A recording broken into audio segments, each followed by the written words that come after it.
Good morning, friends. Welcome back to Beccarelli's Books. Today I want to start a little series about slow stitching or embroidery, whatever you want to call it. But what I wanted to just start with an introduction video on the things that you might need.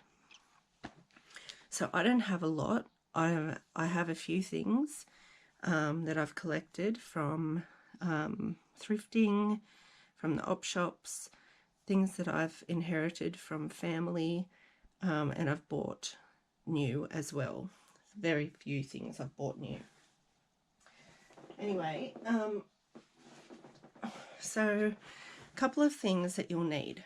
Number one is something to stitch onto. So some scrap fabric, just cotton is fine. I've got some canvas, can stitch onto canvas, calico. You can even use something like cheesecloth or hanky, an old hanky, anything like that. Oh. Anyway, my plan is to start adding small things to my junk journals. I watch people do the big slow stitch journals, and they do a big image on every page or every other page. That's overwhelming to me. It's too much. My hands won't work like that for that amount of time. I struggle with the fiddly stuff. Yeah, I just can't do that for long periods of time. So, but I really want to add some more embroidery into my work. So the first thing you'll need is something to stitch on.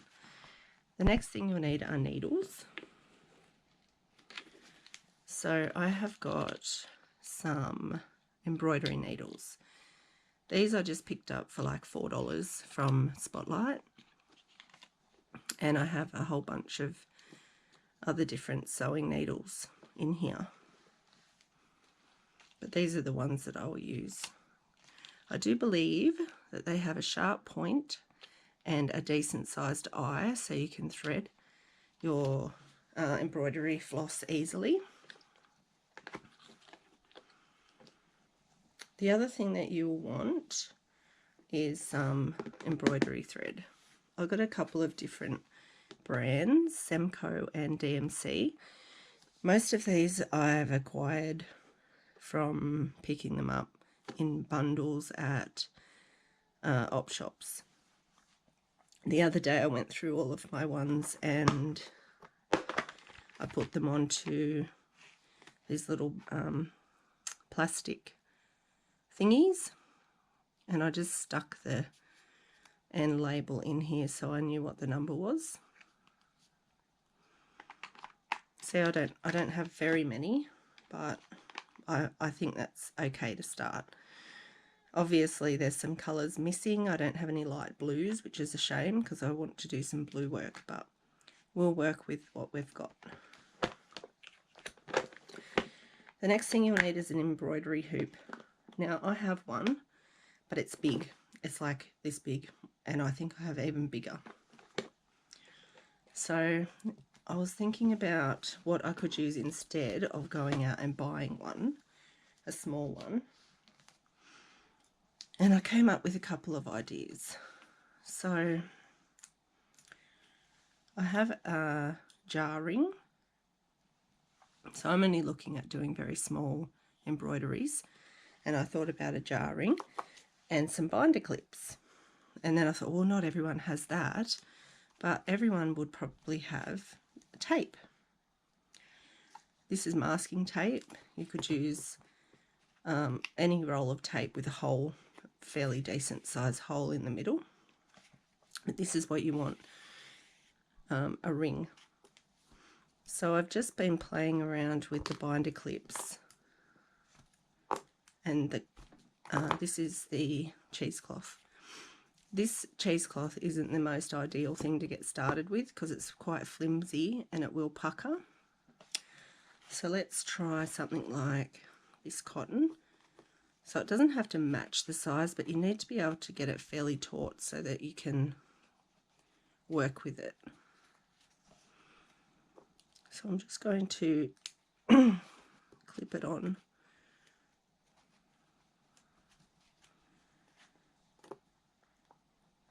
Clip it on there like that. And if it's not tight enough, just ease off your binder clip and pull it through. The bigger your piece of material is, the easier it is to do this, but then you'll have lots of fabric at the back to deal with. So this will work okay.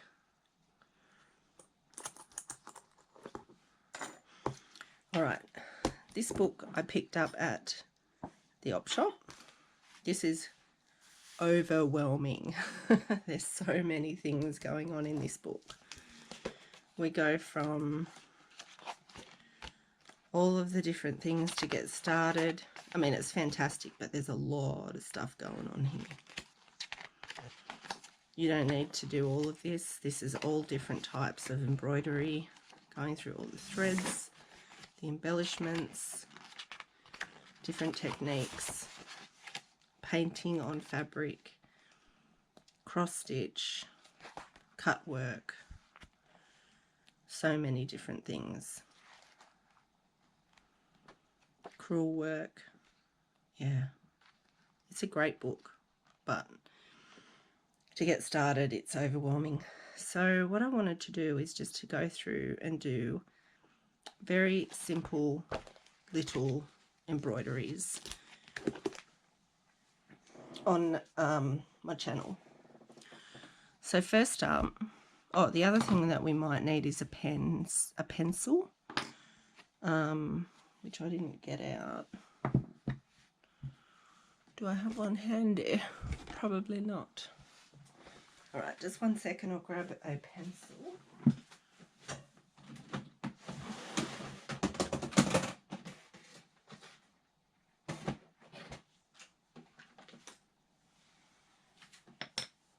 All right, that's probably not very sharp, but it will do. Okay, so I'm just going to do a simple flower design.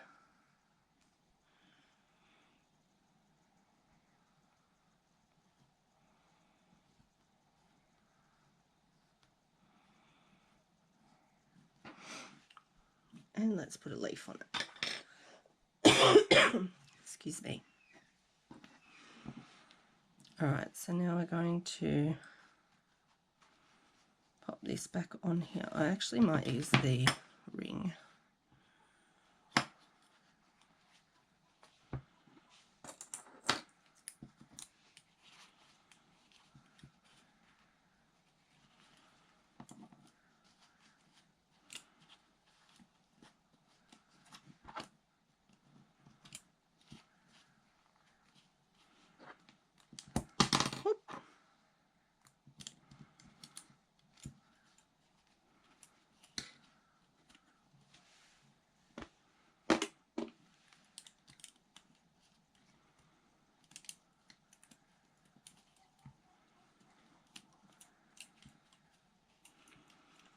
Okay, if you've got an embroidery hoop, obviously use your embroidery hoop, because this is not the easiest process, but in a pinch, it'll do. Okay, so let's choose a colour for the stem. I'm just going to use the green, the only one of 2 greens that I have.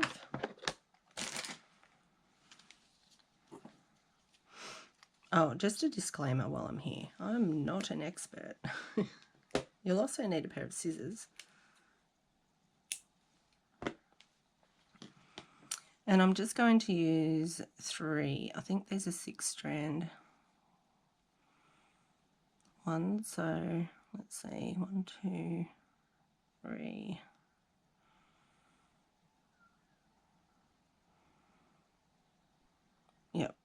So I just want to use 3 strands.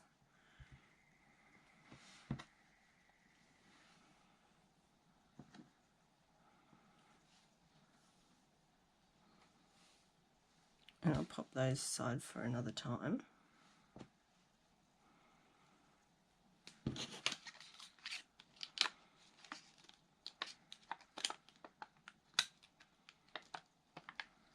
Oh,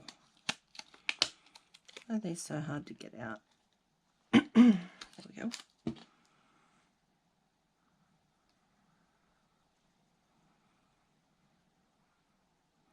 If you want to use a needle threader to do this part, you can.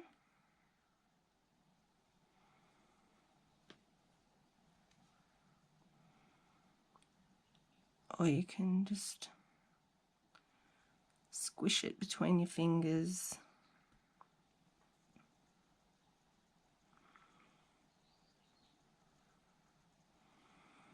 Well, I'm just going to wet that a little bit. That's probably gross, but I'll cut it off. Oh, that's not even working.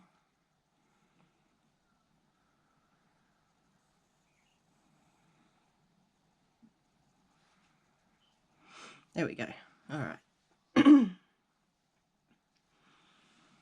So I just pull it through a little bit like that, and I'm going to tie a knot in the bottom, and I just twist it around my finger and stitch through it twice.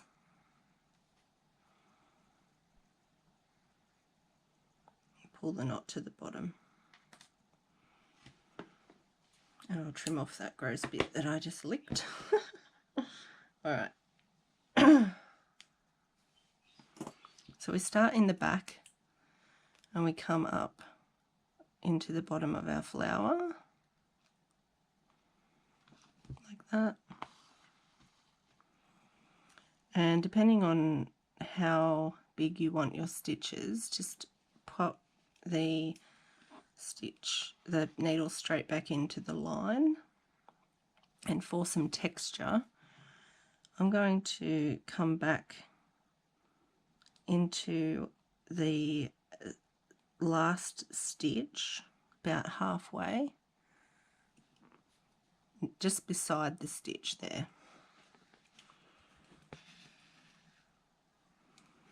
So into the line,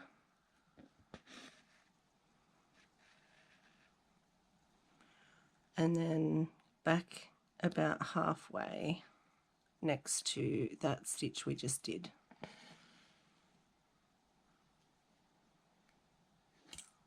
Now don't worry if it's not perfect, because flowers are not perfect, and perfect is boring.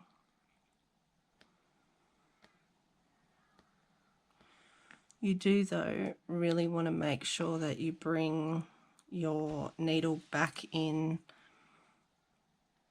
to the same side each time.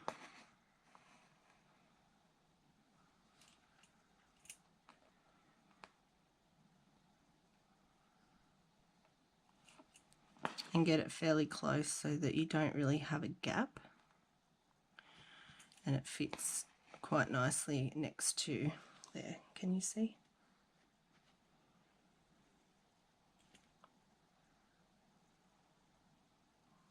Yep. So I'll go ahead and finish off the stem, and I'll be back and we'll do the leaf. Okay, I'll be back. Okay, so I've done the stem. Now I want to take my thread and put it back through my work on the back, which is going to be tricky with all of the stuff going on back here, because this has got quite a bit of a loop.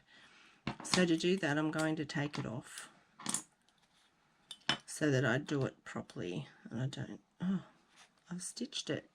Oh gosh. Because I'm going to trim down the image, I've just trimmed that little bit that I caught.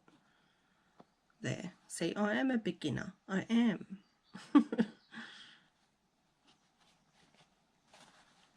So let's learn together. If you know what you're doing, this video probably isn't for you because you're probably rolling your eyes, or no, nobody that watches this channel would be rolling their eyes. They'd be going, oh darling, good on you for having a go.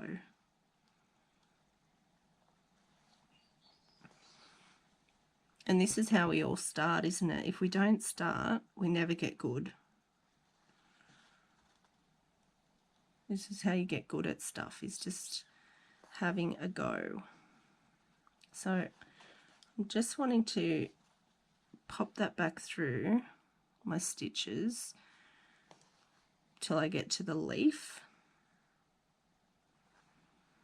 I just don't want a loose strand running from here to the leaf.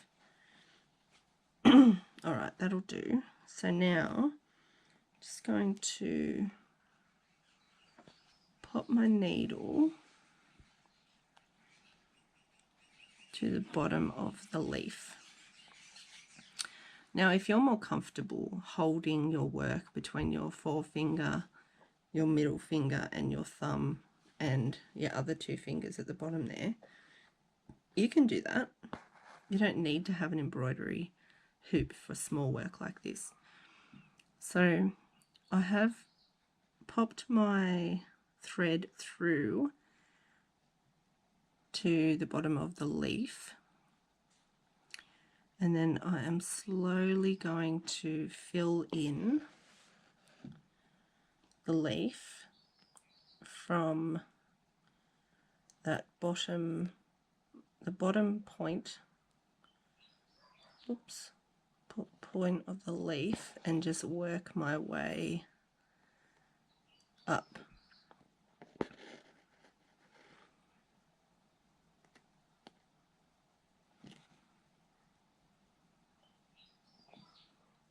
So you will get this really pretty design. So I've done three on that side. Now I'm going to go to the other side. And this is probably going to be bigger than the leaf that I drew, but that's okay. Remember, I'm just practicing. I'm not entering this into any competition. Just getting used to stitching.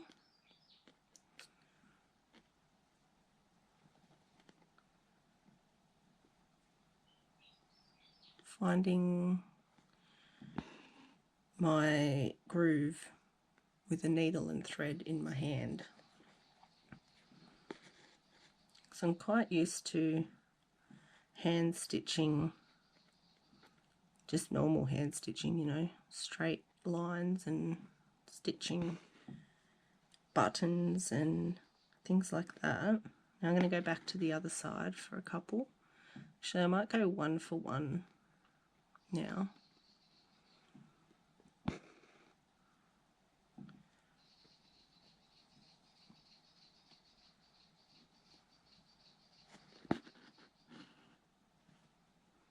So it's going to be puffy, which I love.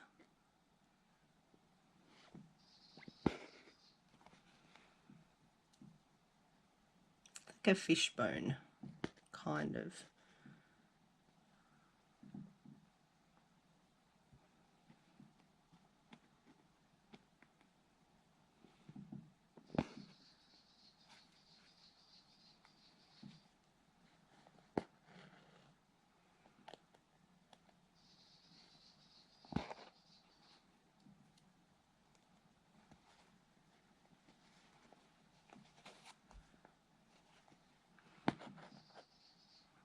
Yeah, this isn't ideal, holding it like this, because my hand's starting to hurt.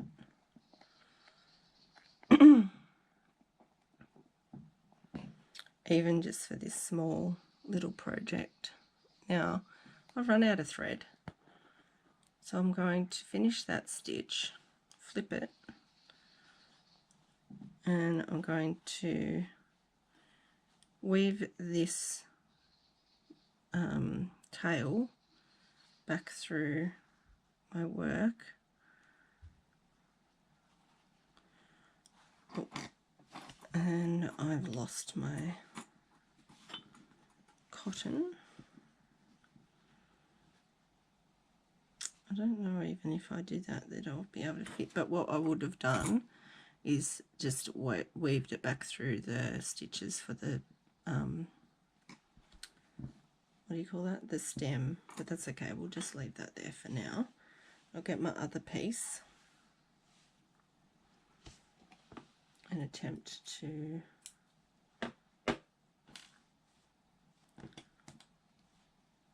thread the needle.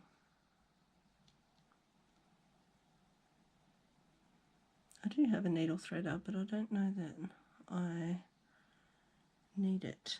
Well, I'll say that.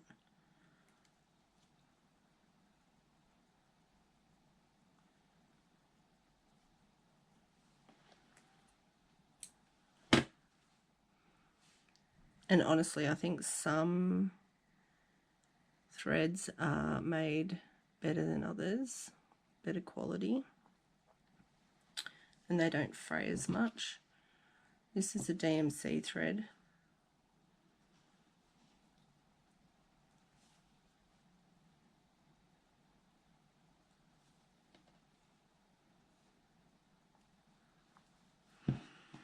All right.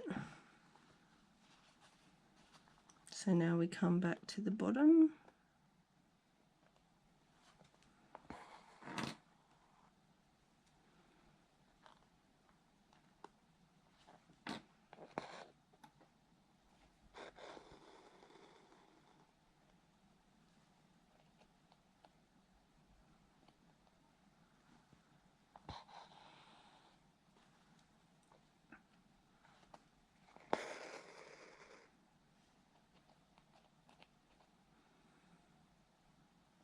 And one more. We'll have this finished up. There we go.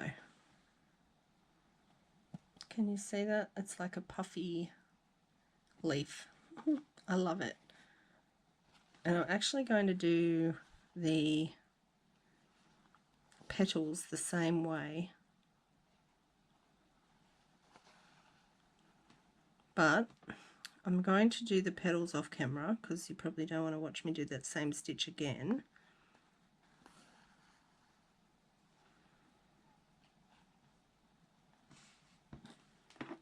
And we'll trim all of this off.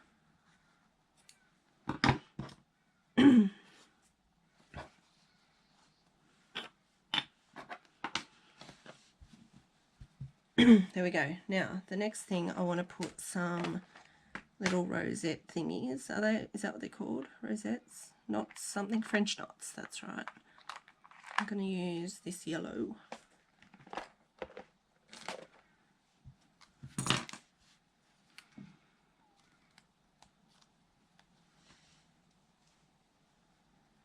Alright, I hope I don't bugger this up because I've tried to do this a few times before and some work, some don't.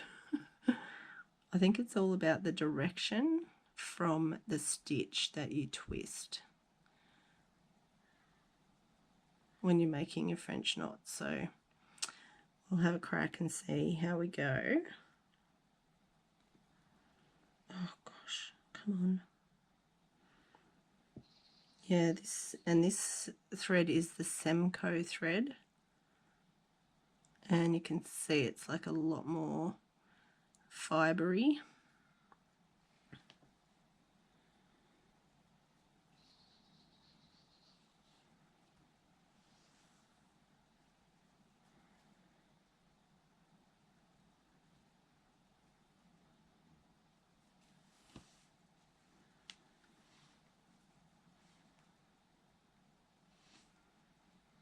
Okay.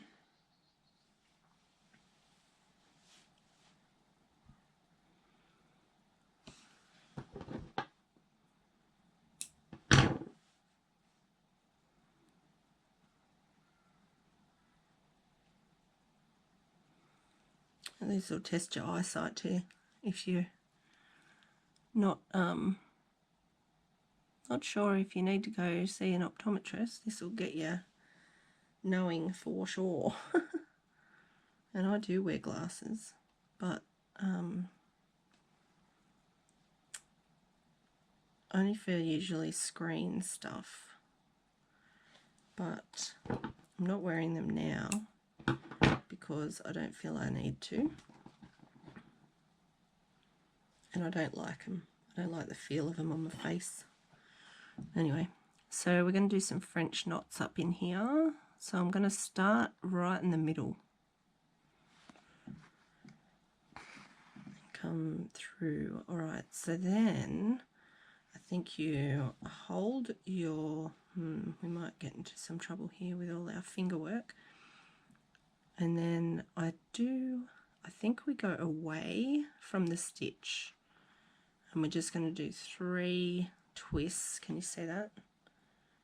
Twists, and then you turn it around and you put your needle back into your fabric, but right next to, not in the same hole, and then you pull that.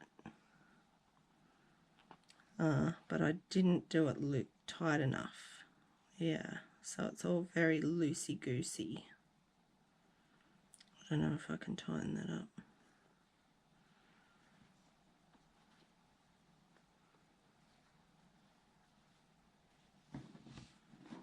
No, I can't tighten it up.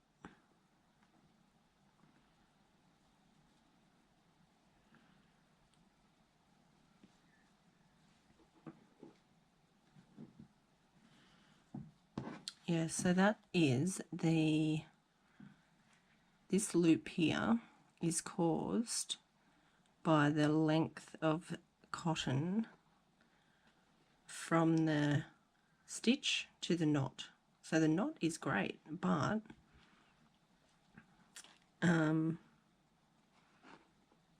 there's this big loop.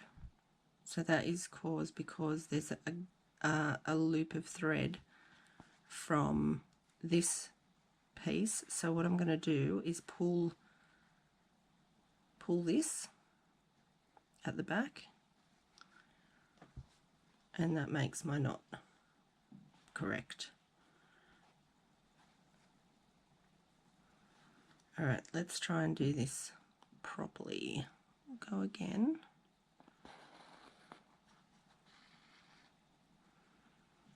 Hold it away, and then 3, oops, yeah, I need to get my fingers right, or I need to put it back on a ring.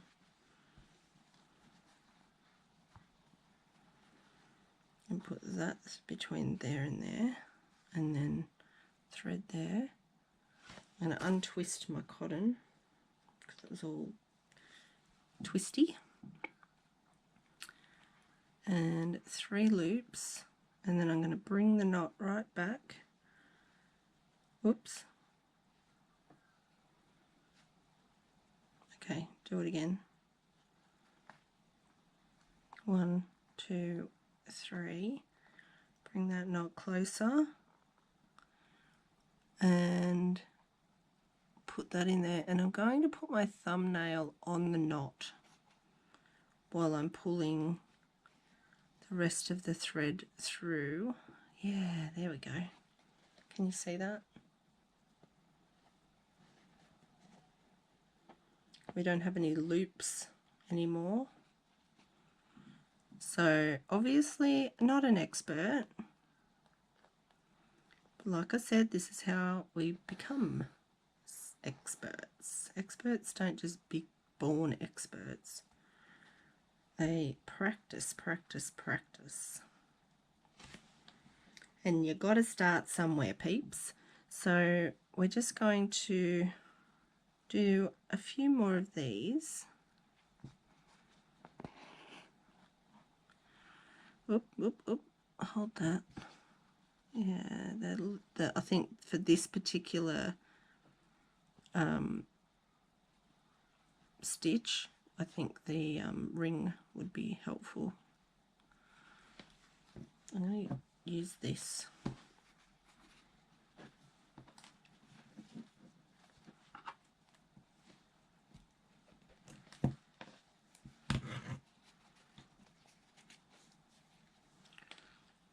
make sure that my cotton and my needle are through there.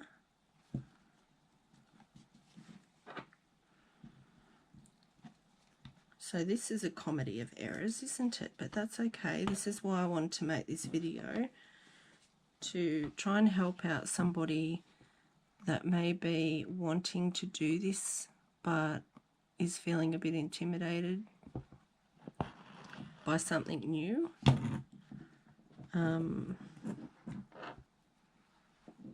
Because I watch some people do their work and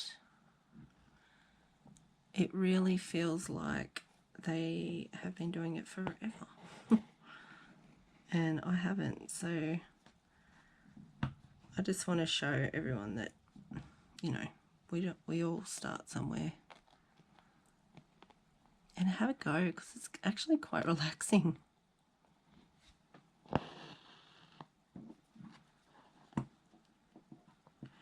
And you don't need to go out and buy all the fandangled things. All right.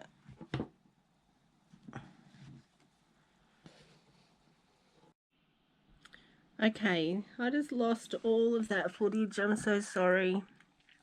I'm just editing this video and I cannot find that footage from when I